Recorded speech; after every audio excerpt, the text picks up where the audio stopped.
ആദ്യത്തെ ചോദ്യം, തന്നിരിക്കുന്ന പ്രസ്താവനകളിൽ നിന്നും ശരിയായവ തിരഞ്ഞെടുക്കുക. യൂണിറ്റ് വ്യാപ്തത്തിലുള്ള പദാർത്ഥത്തിന്റെ പിണ്ഡമാണ് സാന്ദ്രത. ഖരം, ദ്രാവകം എന്നിവയെ അപേക്ഷിച്ച് വാതകങ്ങൾക്ക് സാന്ദ്രത കുറവാണ്. ഏറ്റവും സാന്ദ്രത കൂടിയ ദ്രാവകമാണ് മെർക്കുറി. ഓപ്ഷൻസ് കൂട്ടുകാരൊന്ന് വായിച്ചു നോക്കാം കേട്ടോ. ഏതായിരിക്കും ശരിയായവ എന്ന് തിരഞ്ഞെടുക്കുക. ആൻസർ സി ആണ്. 3 ശരിയാണ്. യൂണിറ്റ് വ്യാപ്തത്തിലുള്ള പദാർത്ഥത്തിന്റെ പിണ്ഡമാണ് സാന്ദ്രത. ഖരം, ദ്രാവകം എന്നിവയെ അപേക്ഷിച്ച് വാതകങ്ങൾക്ക് സാന്ദ്രത കുറവാണ്. ഏറ്റവും സാന്ദ്രത കൂടിയ ദ്രാവകമാണ് മെർക്കുറി. അടുത്ത ചോദ്യം, സമ്പർക്ക പ്രക്രിയ വഴിയാണ് വ്യവസായമായി നിർമ്മിക്കുന്നത് dash. Ammonia, sulphuric acid, nitric acid, aluminium. Contact process, സമ്പർക്ക പ്രക്രിയ വഴി വ്യാവസായികമായിട്ട് നിർമ്മിക്കുന്നത് ഏതായിരിക്കും? ആൻസർ ബി ആണ്, സൾഫ്യൂറിക് ആസിഡ് ആണ്. അടുത്ത ക്വസ്റ്റ്യൻ, തന്നിരിക്കുന്നവയിൽ നിന്നും ശരിയായ പ്രസ്താവനകൾ തിരഞ്ഞെടുക്കുക. ദ്രാവകങ്ങളുടെ ഉപരിതലത്തിൽ അനുഭവപ്പെടുന്ന ബലമാണ് പ്രതലബലം.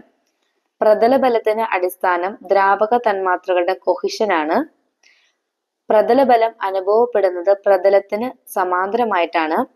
മഴത്തുള്ളിയുടെ ഗോളാകൃതിക്ക് കാരണം പ്രതലബലമാണ്.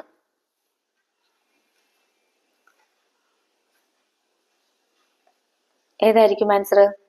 ഓപ്ഷൻ എ ആണ്. എല്ലാം ശരിയാണ്. അടുത്ത ക്വസ്റ്റ്യൻ, അന്തരീക്ഷ ഊഷ്മാവിൽ ദ്രാവകാവസ്ഥയിലുള്ള ഒരു അലോഹ മൂലകം ഏതാണെന്ന്. Mercury, bromine, gallium, sulphur.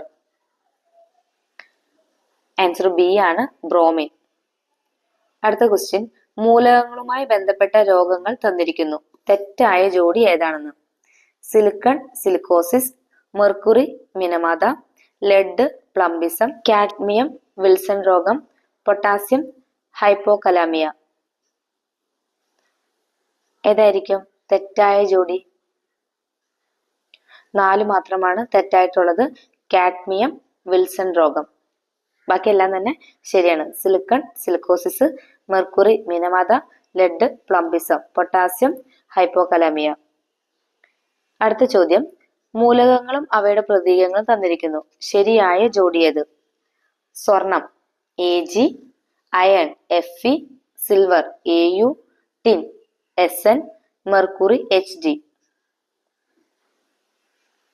ശരിയായ ജോഡിയാണ് ചോദിച്ചിരിക്കുന്നത്. ഓപ്ഷൻ സി ആണ്, 2, 4, 5. രണ്ടാമത്തെ ഏതാണ്? Iron Fe.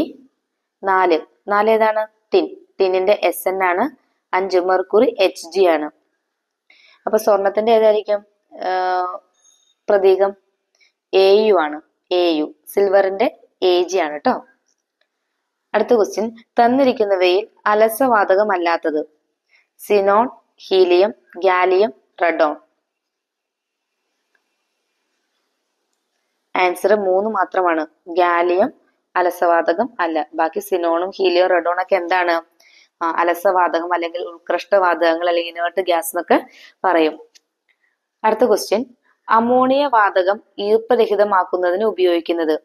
ഗാഢ സൾഫ്യൂറിക് ആസിഡ്, ഗാഢ nitric acid, sodium chloride, calcium oxide. Answer D ആണ്, കാൽസ്യം ഓക്സൈഡ്. അടുത്ത ക്വസ്റ്റ്യൻ, ഭാവിയുടെ ലോഹം എന്നറിയപ്പെടുന്നത്.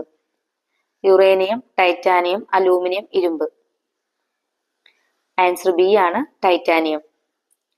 അടുത്ത ക്വസ്റ്റ്യൻ, തന്നിരിക്കുന്നവയിൽ നിന്നും ശരിയായ പ്രസ്താവനകൾ തിരഞ്ഞെടുക്കുക. കത്താൻ സഹായിക്കുന്ന വാതകമാണ് ഓക്സിജൻ.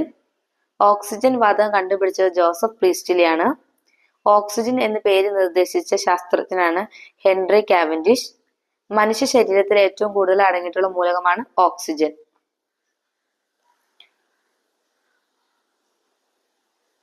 ആൻസർ ഏതായിരിക്കും? ആൻസർ സി ആണ്. 1, 2, 4 ആണ് ശരിയായിട്ടുള്ളത്. കത്താൻ സഹായിക്കുന്ന വാതകം ഓക്സിജൻ. പിന്നെയോ ഓക്സിജൻ വാതകം കണ്ടുപിടിച്ചത് ജോസഫ് പ്രീസ്റ്റ്ലി ആണ്. മനുഷ്യ ശരീരത്തിൽ ഏറ്റവും കൂടുതൽ അടങ്ങിയിട്ടുള്ള മൂലകം ഏത് തന്നെയാണ്? ഓക്സിജൻ ആണ്.